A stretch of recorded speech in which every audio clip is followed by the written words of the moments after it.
Voilà. Alors, on commence, comme j'ai dit, et Bezrat Hashem, je mettrai le lien en privé et j'enverrai comme ça, il sera sur le site parce que je dois l'envoyer par YouTube. Et bref, on le verra, c'est des détails techniques. Il m'a semblé important, nous avons. D'abord, j'ai pris comme méthode, comme méthodologie, de me libérer un petit peu du texte et de vous livrer des bribes du texte pour un petit peu faciliter la lecture pour tout le monde.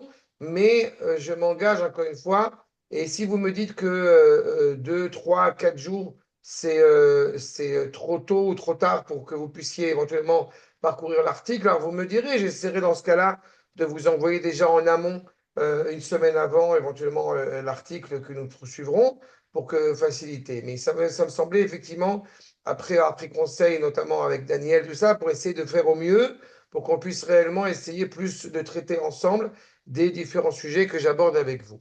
Alors, il y a, après avoir vu la problématique de la sagesse face à la tradition juive, il m'importe de traiter avec vous, parce que d'abord on s'approche de Hanouka, alors c'est aussi encore plus l'occasion de parler de ces dimensions, de ces concepts, sur la notion d'universalisme et cette notion d'universalité. C'est-à-dire que de prime abord, on pourrait se dire que le peuple juif, encore une fois, eh bien, est au centre. Il n'y a que lui qui nous importe.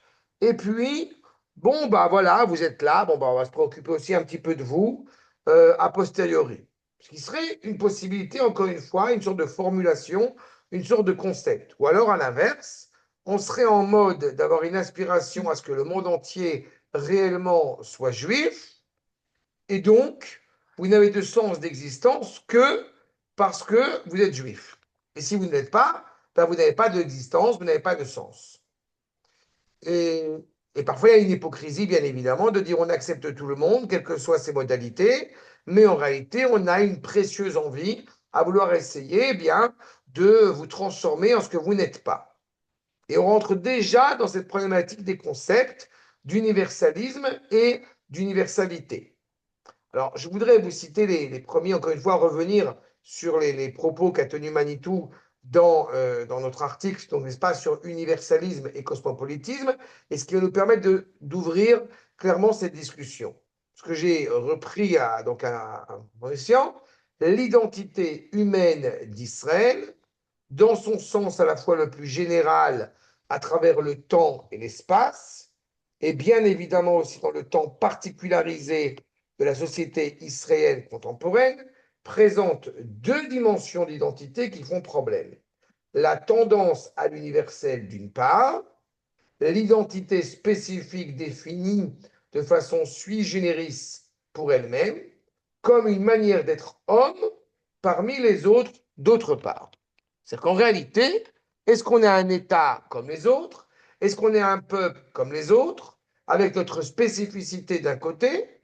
Ou alors, au contraire, eh bien, on a une manière fondamentale, essentielle, à exprimer ce que nous sommes, encore une fois, avec l'influence que nous portons sur le reste de l'humanité, de la création tout entière. Je vais le dire dans une formulation beaucoup plus simple. Est-ce qu'on peut être profondément humaniste et en parallèle, je vais être très virulent, et entre parallèles, être profondément d'extrême droite? Ça peut pas être plus clair que ça. Réponse, eh ben, on ne le peut pas à moins d'être Israël. Est-ce que ça veut dire que quand on est Israël, on est protégé? Non. Mais c'est la seule tradition réelle qui peut porter en elle cette ambivalence, si je puis dire, d'un rapport bénéfique à l'égard de l'humanité. Mais pour ce faire, eh bien, il lui est demandé, il lui est exigé d'être profondément, si je puis dire, nationaliste. Alors, bien évidemment, quand vous entendez ces termes d'extrême droite, de nationalisme, vous pouvez être perturbé en vous disant, mais enfin, la race aryenne, national-socialiste, etc., etc., alors que j'espère que vous avez bien compris qu'on n'est pas du tout là-bas. On n'est pas du tout dans cet esprit-là. Seulement, c'est très complexe à essayer de cerner exactement ce que cela implique. C'est pour ça que je dis qu'il y a, et c'est ce que redit Manitou, c'est pour ça qu'il y a toujours une tension entre deux dimensions différentes, mais en fait complémentaires. La tendance à l'universel et la spécificité. Nous prenons l'unité absolue, exclusive d'Akadosh Baruch Hu, mais nous sommes capables, eh bien, j'ai envie de dire, de tolérer d'autres réalités, tout en étant profondément exclusifs. Il y a une notion, mais j'espère qu'on aura le temps, l'occasion d'en parler. Nous haïssons les idoles, mais nous sommes en mesure de respecter l'idolâtre. Voyez la nuance qui est essentielle. On peut avoir un profond mépris pour Jésus tout en respectant quelqu'un qui est profondément sincère dans sa démarche, même s'il se trompe. C'est cette ambivalence qui est très complexe à cerner, qui est très complexe à gérer. Et surtout quand on vient d'un monde occidental, où il y a eu une vocation, pour le coup, chrétienne, de se vouloir universelle alors qu'elle ne l'était pas réellement. Pas ou en tout cas de se vouloir universaliste alors qu'elle n'était éventuellement qu'universelle. Bref, il y a un charabia dans ces concepts qu'il nous faut essayer d'éclairer. Va nous dire, Manitou, il faut bien distinguer les expressions religion universelle et religion universaliste. La tendance à l'universel pour la tradition juive définit une catégorie d'universalité. Ça veut dire qu'il est essentiel de vous respecter en tant que non-juif, avec en aucune manière la vocation de vous convertir à ce que vous n'êtes pas.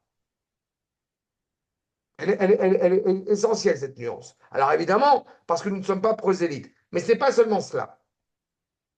Il y a un respect de votre dignité humaine en tant que telle.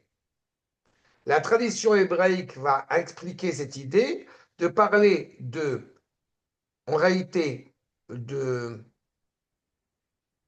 la bêtise de parler d'hommes égaux. Ça n'existe pas. Dans la conception hébraïque, la notion d'égalité, eh bien, est traduite en chav, chavé. Si deux réalités sont égales, c'est-à-dire qu'il y en a une qui est inutile. Alors, comment, à l'inverse, eh bien, formulons-nous cette réalité-là en évoquant l'égalité en dignité humaine. Les hommes sont égaux en dignité, dans le respect que je vais porter à autrui. Mais en aucune manière, je peux les considérer comme étant similaires l'un à l'autre. Dans ce rapprochement-là, un rapprochement humain se veut profondément noble. Prenons comme anecdote, puisque nous sommes dans le mois de Kislev, nous avons une envie, clairement, de divulguer cette sagesse hébraïque en mettant notre Hanoukia, n'est-ce pas, en dehors de la maison. Donc avec un seul objectif, diffuser au plus grand nombre, et même en Occident, même dans le monde entier, la parole du Créateur qui s'adresse à la sagesse, encore une fois, hébraïque, et qui n'a d'autre but, si je puis dire, en tout cas, qui est un moyen, une modalité essentielle, de vouloir diffuser cette luminosité à tous ceux qui sont prêts à l'entendre. Sauf que, pendant 2000 ans, comme il est l'usage de le rappeler, étant en danger, eh bien, on se contente de mettre la Hanoukia au centre de notre table, au centre de notre salon. Parce qu'il y a danger. Donc, il est impératif que malgré tout, nous, en tant que peuple juif, eh bien, nous soyons conscients de cette valeur, encore une fois, importante, de cette luminosité inaltérable, insouillable, qui nous anime, jusqu'au moment où nous revenons, en l'occurrence en Israël, et que nous pouvons de nouveau renouveler, eh bien, cette valeur de diffuser cette Hanoukia justement en dehors de la maison pour justement ce qu'on appelle Pirsum Anes. Ça veut dire clairement que dans ce rapport à la création tout entière, eh bien, il y a une volonté bienveillante, encore une fois, d'aboutir à une expérience authentique d'universalité. Ça veut dire transmettre une parole morale, une parole authentiquement morale de la part du Créateur à tous ceux, encore une fois, qui sont prêts à l'entendre, à tous ceux qui s'engagent dans une réconciliation sincère et honnête à l'égard du peuple juif. Que la personne elle soit blanche, jaune, verte, rouge, noire, ce que vous voulez. Je répète, la notion d'égalité en dignité. Mais en aucune manière, une personne qui ne fait pas partie du peuple juif va être considérée comme étant juive. Ce serait inapproprié vis-à-vis de lui. Pas? Il est l'usage de rappeler qu'il y a un midrash que je vous fais partager, qui raconte qu'effectivement, au moment du don de la Torah, eh bien, Dieu s'est adressé à toutes les nations et puis finalement s'est adressé à Israël. En réalité, comme nous enseigne le Maharal de Prague, eh bien, le fait que les nations aient refusé la Torah, je n'ai pas parlé d'individus, le fait que les nations aient refusé la Torah n'est qu'une illustration de leur inadéquation à recevoir la Torah. Ce n'est pas naturel pour eux, pour elles, de recevoir la Torah. À l'inverse, le peuple juif avait d'autres désirs que de rencontrer le roi, authentique, véritable, et c'est justement en rencontrant le roi qu'il a pris sur lui la valeur, encore une fois, de cette parole. Mais donc, il y a une attente, le nous de l'espérance, comme disait Edmond Flegg. Il y a une attente, encore une fois, qui ne fait pas que rester en retrait ou rester sur le banc de touche. Il y a une attente qui prend tout son sens, et c'est ce qu'enseigne le Rav Cherki, ce qui prend tout son sens en revenant en Israël. On peut se préoccuper a priori, même si cela peut apparaître hâtif pour le moment, mais on peut désormais se préoccuper, bien justement, de l'aspiration d'Israël, c'est-à-dire être clairement la source de lumière pour les nations.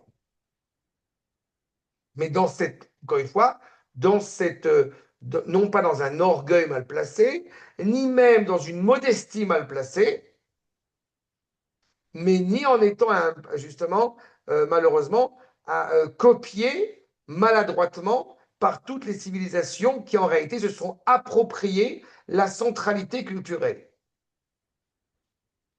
D'accord? Parce que vous avez cette problématique-là, encore une fois, qui se soulève dans le monde entier. Et nous soulevons encore une fois un problème politique essentiel. Je vous poursuis un petit peu avec les propos de Maïtou. Si vous avez des remarques, encore une fois, si vous avez le temps de parcourir le texte ou non, mais si vous avez des remarques ou des interrogations, je vous en prie, vous pouvez intervenir. C'est pas, on n'est pas en... Okay. Donc, nous dit Manitou, je dirais pour ma part, plutôt tradition universelle et tradition universaliste. Pourquoi il met un accent sur cette notion, cette nuance entre le terme de religion et le terme de tradition? Parce que là encore, quand on parle de religion, on parle de culte. On parle d'abord et avant tout de culte. Et ce n'est pas notre propos. Ce qui nous importe, c'est justement tout en gardant le génie humain de chaque nation, de chaque culture, il nous importe de véhiculer un message moral. Je vais réitérer mon propos pour que ce soit un peu plus clair encore. Il y a dans beaucoup de commentaires, on parle de la tour de Babel. On va y revenir là-dessus parce que c'est un sujet fondamental. On parle de la tour de Babel comme étant bien la racine du racisme, comme la racine de tous les maux. C'est-à-dire qu'avant, nous étions unis, nous ne parlions qu'une seule langue, et eh bien, avec la tour de Babel, tout s'est mélangé. Et les gens ont commencé à parler plusieurs langues. C'est en général le commentaire qui est souvent entendu et qui me paraît totalement inexact. Je m'explique. Nous savons que après le déluge, il y a plusieurs familles qui se sont mises en place avec des véhicules culturels et cultuels différents mais qui malgré tout arrivaient à se comprendre. Comme s'il y avait justement la langue d'expression de sainteté qui était la langue de l'unique, mais qui en parallèle, eh bien, tous œuvraient dans la même direction, avec leurs différences culturelles. Et ce qui s'est passé, quand justement il va y avoir cette tour de Babel, quand il va y avoir, on va l'appeler Staline, qui va essayer de faire eh bien, une culture justement unique, c'est là où justement vont naître les scissions. Parce que nous n'allons plus respecter la différenciation, et à ce moment-là, il n'y a pas encore Israël. Mais ne va plus être, encore une fois, entendu et reconnu la différence culturelle avec une volonté et un engagement d'aller dans la même direction malgré tout, mais de manière, encore une fois, différente. Et donc, le peuple de l'unique, le peuple qui a pour mémoire, eh bien, toujours ce lien au Dieu un, à la valeur, encore une fois, à la conscience de la valeur morale de la réalité, est en mesure de permettre au monde de sortir de leur exil permanent. Qu'est-ce que j'appelle exil? C'est cette réalité qui n'est pas en cohérence avec le sens de son identité. D'accord? C'est clair sur ce point? Donc, quand le Rav parle de tradition, c'est ça en fait. La notion de tradition, c'est que nous perpétuons ce message multimillénaire, éternel, et qui n'est pas du tout utopique, de pouvoir, encore une fois, parler à l'autre, quelles que soient les circonstances historiques que nous avons traversées. En aucune manière imposer à personne, imposer à qui que ce soit, mais proposer encore une fois pour retrouver le message originel.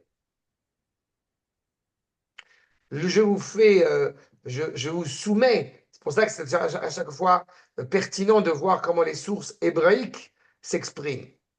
Nous avons une des fêtes évidemment les plus essentielles de la tradition juive, c'est la fête de Pessah, n'est-ce pas?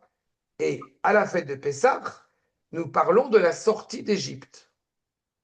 Cette expression est bien connue, sauf qu'en hébreu, elle ne signifie pas la même chose. En hébreu, nous parlons de Yetziat Mitzrayim. Ce n'est pas la sortie du peuple juif en provenance de l'Égypte, c'est la sortie de l'Égypte. C'est l'Égypte qui sort de sa réalité justement figée grâce à la délivrance d'Israël. C'est ça, cette notion, encore une fois, que nous sommes en train d'essayer de palper. Je vous soumets ce que dit Manitou de nouveau. Le discours théologique. Vous avez une question, pardon? Oui, Rav, j'ai une petite question avec votre permission. Lorsqu'une tradition devient codifiée, est-ce qu'elle ne peut pas être interprétée comme étant une religion? Oh, c'est une très belle remarque. C'est très important. C'est très important et je vais répondre. Si elle n'est que codifiée, alors ça peut s'avérer évidemment très problématique. Sauf que nous avons en réalité, comme j'aime à le dire, 5 livres du Shulchan Aruch. Mais il y en a un qui n'est pas écrit. C'est-à-dire que la réalité hébraïque passe d'abord par l'oralité. Et quand elle passe par l'oralité, alors elle passe d'abord et avant tout, justement, par une relation vitale, organique. Et donc, elle n'est pas seulement inscrite dans, justement, un cadre codifié. Il y a une expression que j'affectionne particulièrement qui dit justement, nous ne voulons pas vivre selon le Shulchan Aruch, nous souhaitons vivre le Shulchan Aruch. D'accord? Et c'est cet aspect-là qui est essentiel. Il y a Très bien. tout un aspect, encore une fois, de la culture hébraïque qui passe justement par tout un ensemble de messages qui ne sont pas explicitement codifiés. Je m'explique. Ça va être un peu, encore une fois, un peu tendre, ce que je vais dire maintenant. Quand vous demandez à une bonne grand-mère ashkénaze ou séfarade, comment tu cuisines le couscous et le gefilte fish et ce que vous voulez, la réponse va être la suivante. Tu mets un petit peu de ci, un petit peu de ça et un petit peu de ça. Oui, mais j'ai besoin de l'écrire, j'ai besoin de le codifier, j'ai besoin de pouvoir renouveler la recette. Elle est incapable de vous dire. Vous comprenez un peu cette nuance-là? C'est ça Très qu'on est en bien, train très de dire. bien. Notre objectif, comme on l'avait soulevé dans les premiers cours, n'est pas. Alors, l'énoncé peut être philosophique, comme on l'avait soulevé la dernière fois, mais en aucun cas nous faisons de la philosophie, parce que ce qui nous importe, c'est de vivre. Et c'est dans cette réalité vivante que justement nous sommes engagés. Quand Très bien. Lévinas, à qui il avait été demandé tout un ensemble de réflexions sur l'identité juive, sur le judaïsme, avait quand même dit à la fin de sa vie, en réalité, le judaïsme, c'est quoi? C'est mettre les tefilines. C'est-à-dire qu'il y a quelque chose, encore une fois, avec vraiment la grandeur de ce monsieur, mais qui reste quand même profondément, et à juste titre, à rattacher à quelque chose, encore une fois, de profondément concret.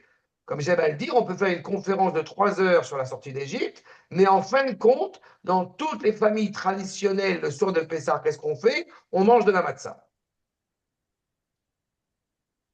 Il y a un rapport clairement, encore une fois, vital. Et là, encore une fois, quelles que soient les modalités, quelles que soient les origines, quelle que soit la culture, quelle que soit la couleur, qu'on soit blanc, rouge, vert, jaune, avec une kippa sur la tête, mais en tous les cas, il est certain que nous sommes encore une fois dans cet élan vital et en aucune manière, c'est ce qui justifie justement que ça ne peut pas être imposé à qui que ce soit, parce que justement, il s'agit, comme j'aime à le rappeler, d'une famille qui est devenue une nation. Très bien.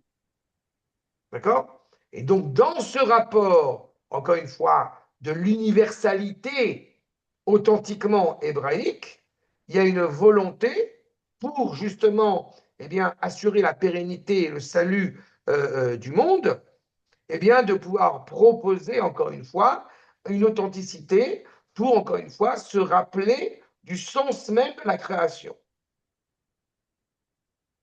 D'accord? C'est clair ce qu'on est en train de dire? Michael Justo. Mais c'est clair. ¿Todo es claro? ¿Todo es claro? Ouais, s'inquiète pas. Waouh, c'est bon, c'est bon. Je parle un peu, j'ai oublié l'espagnol, mais je parle un peu l'espagnol.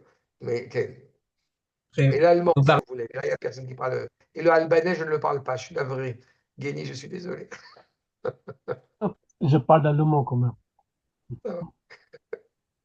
D'accord? Mais c'est ça. Si je reprends le texte, si vous me permettez, donc, quels qu'en soient les aménagements, hein, je vole un petit peu le texte, le discours théologique contemporain des théologiens chrétiens se présente à la conscience juive schématiquement comme pensant que le salut que la théologie chrétienne propose à l'identité humaine dans sa destinée comprise en tant que destinée religieuse, et quelle que soit, phrase un peu ardue, et quelle que soit la manière dont on aménage les rapports, est exclusif d'autres traditions religieuses. Que nous dit ici Manito? Si à partir du moment où je me prétends être universel, alors en aucun cas je peux mettre sur le fronton de ma porte eh bien, l'expression de la femme juive avec les yeux ouverts et l'expression de la femme chrétienne avec les yeux fermés. Parce que je pars d'un postulat qu'étant donné que vous n'avez pas entendu l'appel, si je parlais en tant que chrétien, ce qui n'est pas mon cas, au prochain, mais je pars du postulat que vous n'avez pas entendu l'appel, donc vous êtes aveuglé pour l'éternité.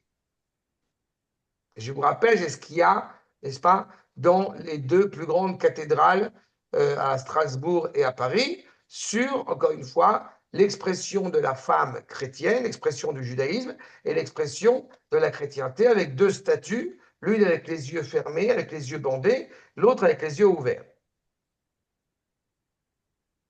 Donc on ne peut pas prétendre à parler d'universalité, encore une fois, d'universel humain, si c'est notre manière de nous exprimer à l'égard de la créature qui ne serait pas chrétienne. Alors que dans la tradition juive, puisque je répète, en aucune manière, il y a une envie de, si je puis dire, d'essayer de transmettre quelque chose à un non-juif qui n'a pas, d'une certaine manière, été témoin de la sortie d'Égypte, qui n'a pas été témoin de l'expérience prophétique d'Abraham, Yitzhak et Yaakov, qui n'a pas été témoin de l'avènement du Sinaï. En aucune manière, il peut y avoir quelque chose ni d'imposé, ni même, encore une fois, de proposer à celui qui n'est pas rattaché à cette filialité-là. D'accord? Euh, c'est selon quel avis? J'ai peut-être loupé quelque chose. J'ai pas entendu? C'est selon quel avis? Mais avant ça, je voudrais poser une question. Rav Manitou parle de tradition religieuse, ce qu'on Oui. vient de lire. Non, il a dit tradition face à religion, pas tradition religieuse. D'accord. D'accord? Le terme de religion, comme j'ai coutume de l'expliquer, c'est le terme de religiare, n'est-ce pas? C'est-à-dire qu'on est dans cette implication, encore une fois, d'un lien avec Dieu et qui se limiterait à être un lien avec Dieu. Je parlais de la lecture que vous avez faite tout à l'heure. Dans Oui, la oui, lecture, j'ai oui, clairement oui, parce qu'il a entendu. parlé de la chrétienté. C'est très important. Il a parlé sur la problématique du discours théologique contemporain des théologiens chrétiens. D'accord. D'accord? C'est pas par rapport justement à la conception hébraïque. On parle effectivement de tradition religieuse, mais c'est ce qu'il dit. C'est que cette nouvelle arrivée, ce nouveau christianisme un petit peu, qui se veut ouvert, qui se veut tolérant, qui se veut bienveillant, ça n'a pas été en réalité l'historique de la chrétienté pendant 2000 ans. Au contraire, on n'a pas souvenir que la chrétienté, elle est arrivée en Amérique du Sud et qu'elle a apporté des gâteaux et qu'elle a apporté des bonbons aux Indiens et qu'elle les a D'accord. respectés et qu'elle les a honorés en tant qu'Indiens, en aucune manière. C'est pas? D'accord. Depuis l'Empire Constantin, on sait pertinemment que la volonté de chrétienté a été une volonté politique pour unifier le royaume. Et celui qui n'était pas chrétien, eh bien, il pouvait ou mourir, ou éventuellement se convertir à la chrétienté, et puis mourir. Donc, du coup, la tradition du point de vue hébraïque ne peut en aucun cas être interprétée comme étant une religion, Tout à fait, tout à n'est-ce fait. pas? On peut éventuellement accepter une idée de dire que le judaïsme serait la religion des Hébreux, éventuellement. D'accord? Mais c'est d'abord justement au nom de cette appartenance, encore une fois, à une famille qui est devenue une nation et qui va justement proposer un projet auquel il est rattaché au-delà de l'histoire. Puisque je répète, au moment de la tour de Babel, il n'y a pas encore cette nation hébraïque.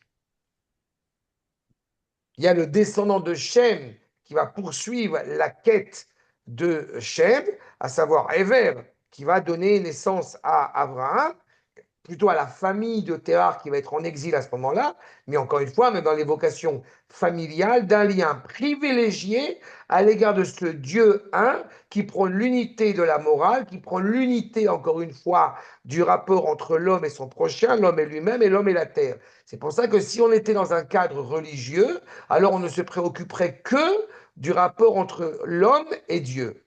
Alors que la notion hébraïque met un point d'honneur à évoquer le rapport essentiel qui est trois fois, si je puis dire, je ne veux pas dire le terme de trinité, mais en tous les cas, il y a un système ternaire qui fait qui est inexorable entre le rapport entre l'homme et soi-même, l'homme et Dieu, et l'homme et son prochain. Et c'est là où, encore une fois, la nuance est essentielle. Et là aussi, je me permets d'attirer votre attention, mais c'est un sujet à part entière, mais ça reste dans le domaine, dans le cadre que nous évoquons. On ne pourrait pas, par exemple, dire euh, c'est mieux que tu sois quelqu'un de moral parce que c'est plus facile pour servir Dieu. Pas? Vous pourriez entendre ce genre de concept dans différentes traditions, justement dites religieuses.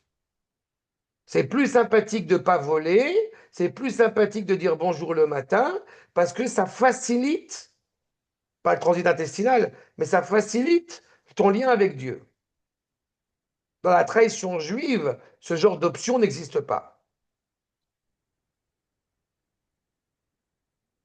D'accord? Il y a un rapport évident, je répète, quand je dis ce rapport à mon prochain, c'est au nom de Dieu, par Dieu, pour Dieu, dans Dieu. D'accord? Et c'est là aussi où la nuance elle est essentielle. Je vous poursuis les propos. Euh, je reprends, et encore une fois, cette notion, ce parallèle que fait ici Laura avec la chrétienté, je crois, est essentiel. Le christianisme se présente donc comme une religion universelle, dans le sens que tous les membres de l'universel humain sont, selon la conscience chrétienne, en principe et a priori, candidats au christianisme. D'où a-t-il puisé cela? Pas seulement Manitou, mais le christianisme lui-même, mais de la tradition grecque, comme on l'a vu avec la sagesse. Ou vous êtes grec en acte ou en potentiel, mais tout le monde est grec. Sauf, je rappelle, selon Aristote, il y a Guy qui est là, voilà. Sauf les Noirs. Aristote, il a décidé, voilà. Mais j'ai le droit de contredire Aristote. D'accord? La tradition juive se présente comme universaliste, c'est-à-dire qu'elle a une conception positive de la destinée de tout l'univers humain, non pas en dehors du judaïsme, purement et simplement, mais selon le judaïsme, qui lui est la religion d'Israël. Vous voyez la nuance à quel point elle est essentielle? Il y a certains, je vois un petit peu maintenant sur les réseaux sociaux, sur YouTube, certains qui sont malheureusement très méprisants à l'égard du noachisme, en justement évoquant l'idée, c'est une pseudo-conversion ou un pseudo-truc abject qui ont fait une faveur aux non-juifs. Mais non, c'est absolument faux. C'est une mécompréhension du sens réel et authentique de l'histoire. Nous sommes au contraire parce qu'il nous importe de pleinement compléter et réparer le monde, il incombe à ceux qui sont intéressés, à ceux qui sont prêts à l'entendre, encore une fois, qu'il y a cette voie extraordinaire, existentielle, qui propose justement à une personne ne faisant pas partie de la famille hébraïque d'avoir réellement et d'être pleinement reconnue dans ce sens réel à son existence en tant que personne, encore une fois, non juive, sous prétexte que justement, je ne peux pas imposer une manière d'être à quelqu'un qui, encore une fois, n'y est pas attaché par filialité, par filiation. Oui, Guéni, pardon. Non, non. Non, je levais la main parce que j'ai vu moi aussi là beaucoup de rap, spécialement dans les États-Unis, qu'ils sont pas contents là, qu'on est là, là.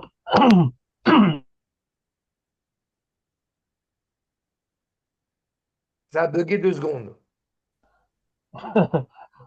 Je veux dire, Oui, vous avez dit il y a des rabbins aux États-Unis qui ne sont pas oui, contents de ce ouais, statut, ouais, une j'ai lu bride un peu ça. spéciale. Ils ont une espèce de peur hystérique et ont créé une nouvelle religion. Je sais pas pourquoi. Je voulais dire, mais calme-toi, mon grand, personne ne va faire une nouvelle religion. Il y en a déjà assez. On veut juste suivre Hachem, c'est tout. C'est pas. Mais il y a une espèce d'hystérie comme ça, mais les gens qui font ça, ils oublient, comme je l'ai dit, mais je suis coupé parce que l'Internet, la fibre, elle coupe deux fois. En même temps, les islamistes, ils recrutent même les LGTB. Non, mais ça, c'est la fin C'est du monde. exactement Ça, ça. c'est la chose la plus absurde. Et eux, ils vomissent sur les amis d'Israël, sur ceux qui aiment Israël. Ça, je comprends pas avec ma simple logique d'une personne simple. J'arrive pas à comprendre ça parce que c'est là que Israël a besoin de tout le monde. Là, là, là. Mais Pas. c'est malheureusement la problématique qui est bien évidemment encore plus aujourd'hui reconnue, c'est que la réelle problématique que soulève l'hébraïsme, elle engage et elle bouleverse. Il y a un philosophe qui est apparu très important, il a écrit un petit ouvrage que j'affectionne particulièrement, qui est vraiment important, qui est dur, qui s'appelle L'imprescriptible. C'est Vladimir Jankélévitch. Et il dit quelque chose d'absolument terrible, mais tellement vrai dans les années 70, à savoir que la seule manière pour le monde de se dédouaner de leur comportement nazi, c'est d'accuser Israël d'être fasciste, d'être nazi. C'est exactement cette problématique-là. De parler, encore une fois, d'une vocation morale, d'une vocation du bien, d'une vocation de réparer le monde dans un monde qui ne vit, selon, encore une fois, un certain nombre de paramètres, que selon une réalité absurde, apocalyptique, cela va à contre-courant avec ce que veut le monde. En tout cas, ce que laisse entendre le monde. Sauf que l'optimisme hébraïque ne relève pas d'un sentiment, ne relève pas du sentimentalisme. C'est ça toute la problématique. Euh, le monde est tragique, en tout cas se veut tragique, alors que la tradition juive n'est pas tragique. Elle peut traverser des drames, elle peut traverser des complexités, mais elle n'est pas tragique. Et donc pour la conception chrétienne, le fait que justement la conception chrétienne originelle, le fait que, entre guillemets, elle perde des clients, la bouleverse totalement. Il faut trouver des solutions pour pouvoir récupérer des clients. Mais nous, on nous annonce dès le départ qu'on sera le peu parmi tous les peuples. Mais Had Shebahamim. Donc ça va, d'accord? C'est exactement ça. Maintenant, si je poursuis les enseignements que nous dit Simanitou, la religion d'Israël englobe, je reprends, donc le sens de la destinée religieuse de toute manière d'être homme, y compris la chrétienne. Vous entendez bien le propos? Dès que nous mettons au même diapason toutes les traditions, dites spirituelles, dites religieuses, on est déjà, malheureusement, on a déjà commis un impair. Jérusalem, ville des trois religions monothéistes. Vous vous rendez bien évidemment compte de l'absurdité du propos. J'ai entendu une fois un journaliste francophone, protestant, je crois qu'il est protestant, il s'appelle Franz Olivier Gisbert, j'ai oublié son nom, peu importe. Il avait dit de remettre en cause le lien entre Israël, entre le peuple juif et Jérusalem, c'est refaire l'histoire. C'est exactement cette problématique-là. C'est ignorer encore une fois le fond, y compris la chrétienne, sans toutefois se présenter comme une religion universelle, se proposant, s'imposant à tous et impliquant une conception universelle de la destinée politique de toute manière d'être homme. Quand on vient, encore une fois, eh bien, d'une région, d'une culture, je ne sais pas, africaine, albanaise, française, belge, américaine, encore une fois, ce serait profondément raciste, et là je pèse mes mots, d'attendre à ce qu'une personne, justement venant d'une autre dimension culturelle, pense, agisse, parle, réagisse exactement de la même manière que moi. Ça serait profondément raciste. Parce que le racisme voulant parler comment dirais-je, d'élection, de supériorité, justement, d'une race à l'égard d'une autre est reconnu comme étant du racisme, mais de penser une seule seconde que l'éducation que vous avez reçue et l'éducation que j'ai reçue soient la même, c'est aussi du racisme. C'est ignorer les différenciations culturelles. Et justement, c'est à ce titre-là qu'il importe que Israël ne soit pas la 71e nation, mais soit une nation à part entière qui en réalité englobe en elle tout l'indice de l'humanité tout entière. Pour être en mesure justement de parler à autrui en fonction de sa modalité culturelle. Puisque nous parlons de la langue de Babel, vous êtes conscient que quand on parle justement de Yosef Hatzadik, le fils de Yaakov Avinu, c'est justement dans ces semaines-là que nous parlons de la personnalité de Yosef qui est pleinement hébraïque, Yosef à Ivry, tout en étant capable de ne pas parler seulement 70 langues, mais de parler aussi 70 modalités de pensée. Il y a Lachon et il y a Safa. Je peux parler un peu l'espagnol parce que j'ai appris l'espagnol, mais je ne vais pas avoir la prétention de connaître la littérature espagnole, la philosophie espagnole, le modèle de pensée espagnol. Excusez-moi du peu, je vais être un peu exagéré, mais c'est un petit peu le problème, le propos. Vous mangez dans un repas occidental, vous rôtez à la fin du repas, vous êtes profondément mal élevé. Vous allez dans certaines peuplades dites arabes, vous mangez un repas, vous ne rôtez pas à la fin du repas, vous êtes profondément mal élevé. Donc on ne peut pas clairement appliquer à chaque culture et à chaque peuple le même paramètre, la même modalité, la même manière d'être homme. Dans l'illustration que je viens de donner. C'est exactement la problématique. Donc la théologie chrétienne, d'une certaine manière, dans ce rapport-là, excusez-moi du peu, elle est profondément hypocrite.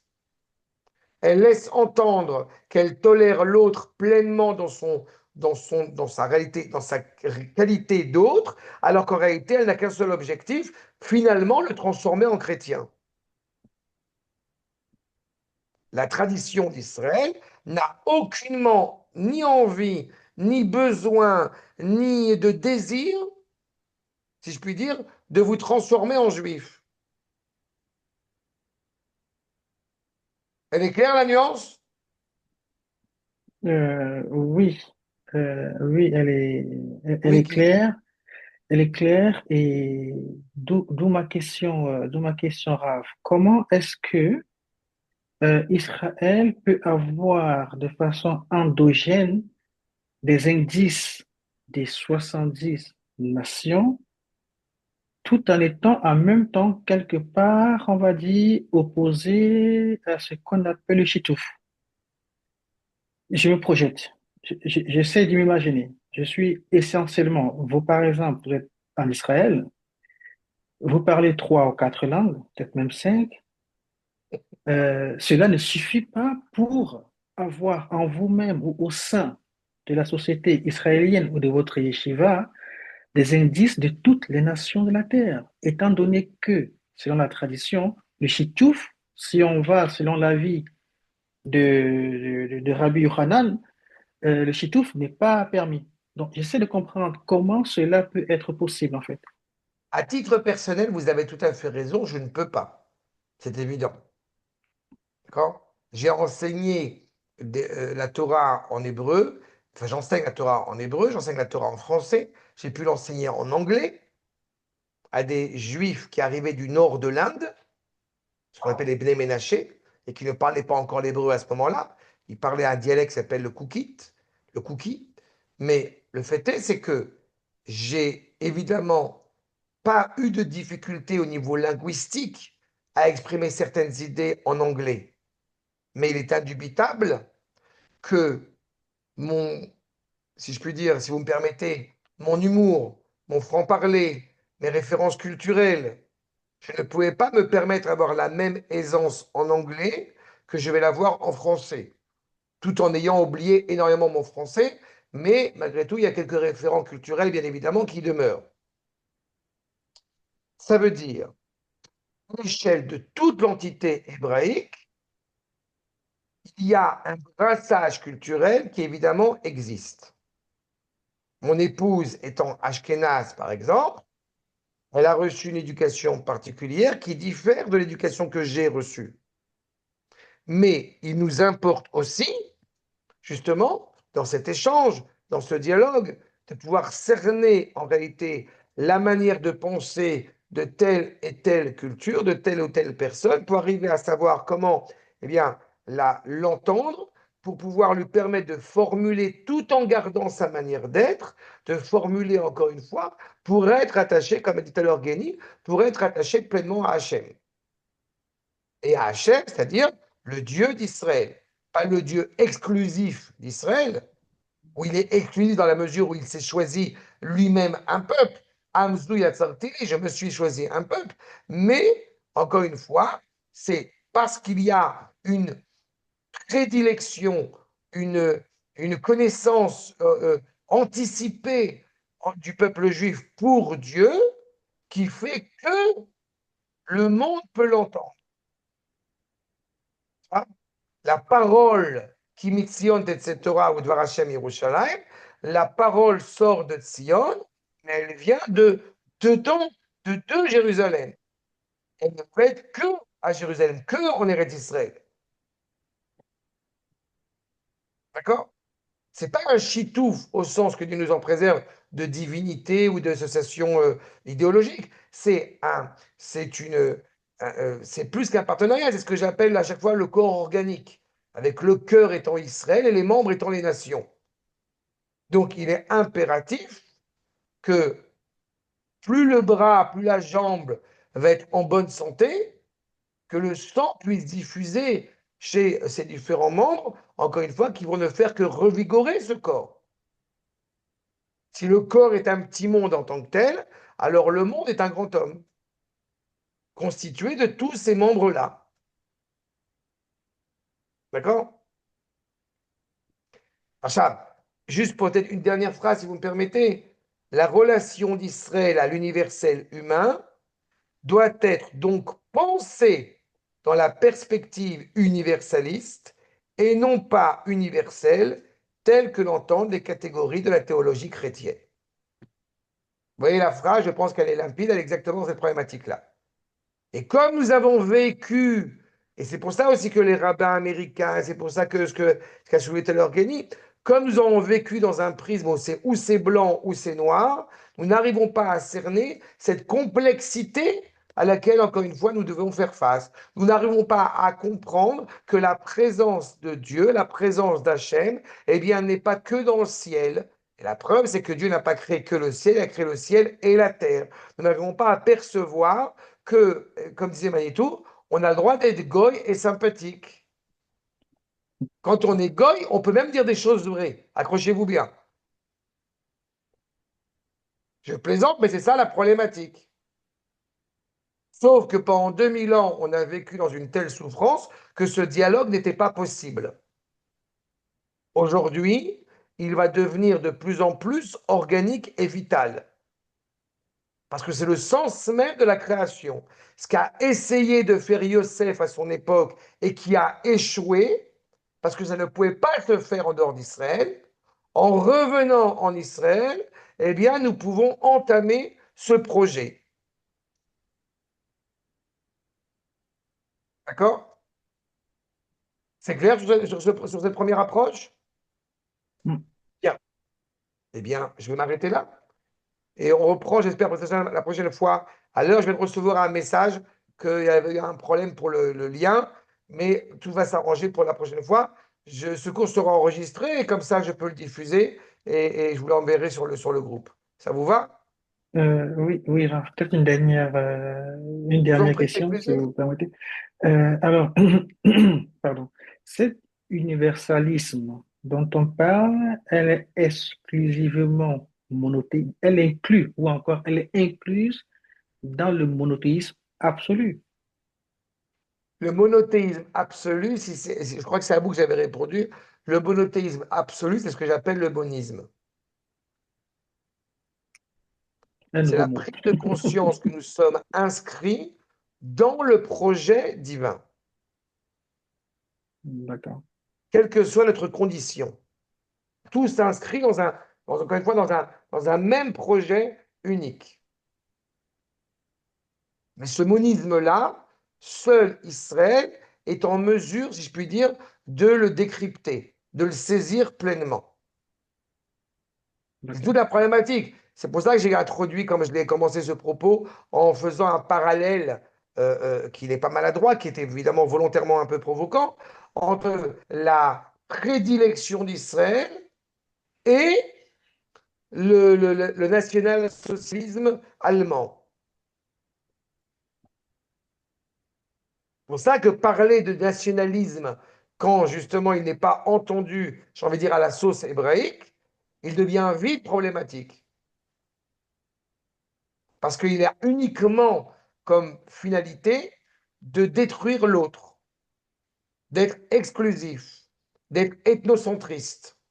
Alors qu'en réalité, la nature profonde d'Israël nécessite d'être ethnocentriste pour être profondément universaliste.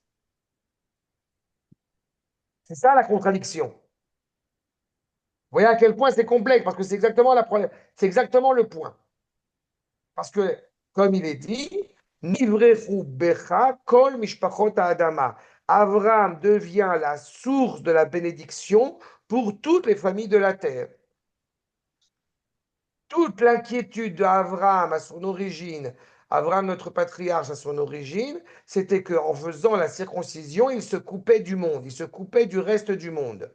Et Akash Baruch lui dit, non, c'est justement parce que tu vas être en deçà du fleuve, tu vas être hébreu, tu vas être en retrait du reste du monde, que tu peux lui apporter réellement le sens profond de la reconnaissance du Dieu un, qui s'investit dans toute la création. Seulement, quand il y a une méconnaissance de ce sens réel de la Torah, alors nous tombons dans l'un ou l'autre des écueils. Je perds mon rapport à cette relation tacite tellement fondamentale à l'égard de la nation pour rester un humaniste. Ou l'inverse. Je perds ma dimension humaniste parce que je suis profondément virulent bien, à l'égard du rapport à ma terre. Alors qu'en réalité, bien, c'est justement parce que je suis profondément attaché à mon peuple, à ma terre et à la Torah que je peux réellement avoir une discussion franche et ouverte et cohérente et sincère à l'égard de toute la création qui est prête à l'entendre. Encore une fois, rassurez-vous, pas tout le monde est prêt à entendre ce discours. C'est pas grave vu les insultes que je me reçois sur YouTube, mais je continue. Comme dit l'expression, Jésus-Christ à la caravane passe. D'accord? Je peux te dire une chose aussi. Oui, c'est pas Jésus-Christ, c'est des chiens à bois, pardon, mais bon, c'est pareil. Je peux te dire une chose aussi. J'ai pas entendu? Je peux te dire une chose aussi. J'ai pas entendu, pardon. Je peux te dire une chose aussi. Ah, je vous en prie, avec plaisir. Non, non, parce que je veux pas ennuyer les autres aussi, mais je Il n'y a pas de pense que problème. c'est très bien ce que vous avez dit, que là, maintenant, Israël, il est là. Là, il est temps qu'il ouvre un peu les yeux aussi, parce que, par exemple, le rabbin qui parlait de ça, je le prends pas mal, hein, parce que il est éduqué comme ça. Mais de l'autre côté, il te dit, parce qu'Israël, il faut qu'il soit la lumière du monde. Ah oui, mais comment, mon gars? On fait comment là? Pas de télépathie, parce qu'on peut pas, on est déjà ensemble. Il faut qu'on apprend, il faut qu'on lit, il faut qu'on... Sinon, on va t'apprendre, on va te comprendre comment, toi. Tu parles que hébreu, des fois tu parles en anglais, et nous, les autres, par exemple, que moi, je parle pas d'anglais, par exemple. Je fais comment là te comprendre là? Donc, je pense que ce que vous avez dit, c'est important, que maintenant, il est temps aussi, je pense, sans peur, sans hystérie, je pense pas qu'il y a un noyé sincère qui veut faire une nouvelle religion, des trucs comme ça. Moi, Ah, mais personnellement, parce que je le pense moi-même, fortement. Je vois pas l'intérêt même, je comprends pas. Ils ont peur, comme vous avez dit, parce que ça change vite, peut-être. Et ils ont peur d'être, Parce qu'encore une fois, il y a la problématique. N'oubliez pas un détail qui est malheureusement un détail important. Ils ont vécu en exil pendant 2000 ans. Ouais, Et le peuple juif a tendance à se rattacher à des valeurs exiliques à cause de cela. ouais, Il a du mal à comprendre que le monde, encore une fois, avance. Surtout, et la réalité en Israël, encore une fois, elle avance à une rapidité folle. Donc, automatiquement, parce que nous sommes inscrits dans ce sens de l'histoire. Et donc, ouais. ceux qui, effectivement, voient ça comme des foutaises, un film de science-fiction, c'est que malheureusement, ils ne comprennent pas le sens de l'histoire qui a pris un tournant extraordinaire, j'ai envie de dire au moins depuis 80 ans, voire même un peu plus. Et l'histoire Ouais. s'accélère. Mais aux yeux, encore une fois, d'un certain nombre même de mes compatriotes, eh bien, parler du Beth Amikdash, parler des sacrifices, parler de renouveler, encore une fois, la centralité même de Jérusalem, peut apparaître comme un film de science-fiction aux yeux de certains. Mais c'est pas grave, nous on avance. C'est normal, ça. Pour moi, Alors que Israël c'est doit. quand même, faut être conscient, c'est que dans le peuple juif, ça fait partie des valeurs essentielles. L'aspiration, encore une fois, au temple, au troisième temple et au sacrifice et à l'avènement messianique, etc. Donc, ou alors, ça reste de la philosophie, de la fantaisie, de la mystique, ou alors c'est concret. Et personnellement, j'aime beaucoup cette réalité, encore une fois, d'être attaché à la terre. C'est concret. Nous sommes en train de vivre cette dimension, encore une fois, historique, méta-historique, qui est, encore une fois, la finalité, ce pourquoi le monde a été créé. D'accord? Top. Et même, et même, on a envie de dire que si on a bien suivi le cours de ce soir, de dire que en réalité, le judaïsme est la religion des Hébreux, quelle est la religion des nations? Ben, c'est ça. La religion noachide. On pourrait éventuellement amener ça sous cet angle-là. Et la religion des nations, encore une fois, tout en étant noachide, si je puis dire, eh bien, il y a malgré tout une couleur, ok, une nuance entre être un ben noir en France et un ben noir en Afrique, un ben noir en Belgique, un ben noir en Suède, est-ce que vous voulez? Une fois, il faut. C'est ce que j'ai dit tout à l'heure. On parle d'égalité en dignité. Ne méprisons pas le génie humain, quel qu'il soit, dans la mesure où il apporte quelque chose de constructif et de bénéfique. Maintenant, ça ne veut pas dire que malheureusement, toutes les nations n'apportent que des choses positives. Et c'est pour ça que c'est aussi, à un moment donné, de la même manière qu'au sein d'Israël, vous avez les 12 tribus eh bien, qui ont chacun un rôle essentiel à jouer pour l'édifice, pour l'entité hébraïque, de la même manière qu'il y a des vertus et des qualités qui sont évoquées par chacune des nations, qui peuvent apporter quelque chose d'essentiel au monde. Mais si ce n'est pas orienté, compris, entendu par Israël, malheureusement, ça a mené à des catastrophes. Parce que le problème de toutes ces nations-là, c'est qu'elles n'ont vécu que dans l'exclusivité d'une valeur nationale qui est la leur, sans être en mesure, malheureusement à cause de l'orgueil, d'entendre autre chose, d'entendre quelqu'un d'autre. D'accord? Tov. Et bien sûr, ce nous reprenons la prochaine fois. Bonne soirée à vous. Merci beaucoup. Merci, Raph. Merci, Ara. Merci. Hachem Erad.